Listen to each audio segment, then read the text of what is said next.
সচিবালয়ে মন্ত্রিপরিষদ বিভাগে অফিস করছেন প্রধানমন্ত্রী তারেক রহমান। সেখানে রয়েছেন সহকর্মী তৌফিক মাহমুদ মুন্না। সরাসরি চলে যাচ্ছি তার কাছে। মুন্না, প্রধানমন্ত্রীর আজকের কর্মসূচি নিয়ে কি তথ্য আছে আপনার কাছে, জানাবেন।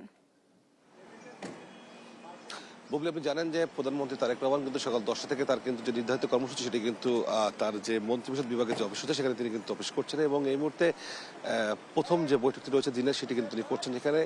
এবং এই বৈঠকের আপনার প্রথম যে বৈঠক রয়েছে সেটি রয়েছে যে 38টি দপ্তর সংস্থার সাথে যে তারা অডিট করেছেন সেই অডিট তারা অবহিত করবেন প্রধানমন্ত্রীকে এবং এই বৈঠকটি কিন্তু প্রায় 1.5 থেকে 2 ঘন্টা নাগাদ চলবে।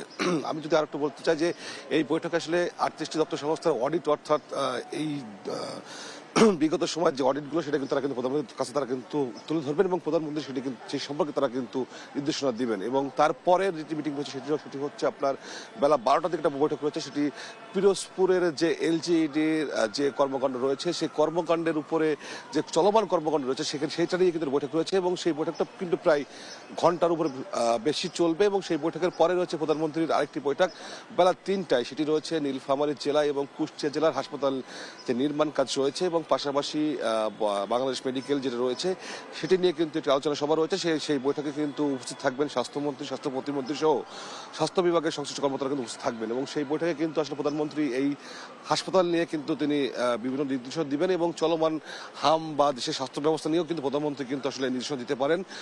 সেটি যদিও আলোচনায় সবাই সূচিতে নাই, তারপরেও কিন্তু তিনি হয়তো বা নির্দেশনা দিতে পারেন। এবং বিকাল 5টায় তার একটি বৈঠক রয়েছে, সেটি রয়েছে সৌজন্য সাক্ষাৎ, অর্থাৎ প্রধানমন্ত্রী কিন্তু আজকে সারাদিনই সকাল থেকে কিন্তু সন্ধ্যা 6টা অবধি কিন্তু তিনি তার শিডিউল অনুযায়ী তিনি কিন্তু সচিব থাকবেন এবং বিভিন্ন ব্যস্ত সময় পার করবেন মিটিং করে। এবং তার আজকের মিটিং এর প্রথম যে বৈঠক সেটি কিন্তু ইতিমধ্যে শুরু হয়েছে এবং সেটি প্রায় ঘন্টাখানেক নাগাদ কিন্তু চলছে এবং এই বৈঠকের কিন্তু আপনার 8টি দপ্তর সংস্থার অডিট তারা সেই বৈঠক তারা কিন্তু এখানে উপস্থাপন করবেন। আমরা দেখেছি এখানে বিভিন্ন বিভাগীয় কমিশনার সহ ঊর্ধ্বতন কর্মকর্তা তারা কিন্তু উপস্থিত হয়েছেন, তারা কিন্তু এই বৈঠকে কিন্তু যোগ দিয়েছেন এবং এই বৈঠকের শেষে কিন্তু শুরু হবে এলজিআইডির যে পিরোজপুরের যে বৈঠক রয়েছে সেই বৈঠকে আসলে পিরোজপুর জেলার যে এলজিডি কাজ চলমান রয়েছে সেই চলমান প্রক্রিয়া নিয়ে কিন্তু কথা বলবেন এবং সেখানে এলজিডি মন্ত্রণালয়ের কিন্তু শীর্ষ নেতৃবৃন্দ, শীর্ষ নেতারা, শীর্ষ পর্যায়ে যারা রয়েছেন মন্ত্রী প্রতিমন্ত্রী সহ এলজিডির প্রধান প্রকৌশলীরাও কিন্তু উপস্থিত থাকতে পারেন। অর্থাৎ প্রধানমন্ত্রী সেখানেও কিন্তু এলজিডি মন্ত্রণালয় কিন্তু বিভিন্ন নির্দেশনা দিবেন।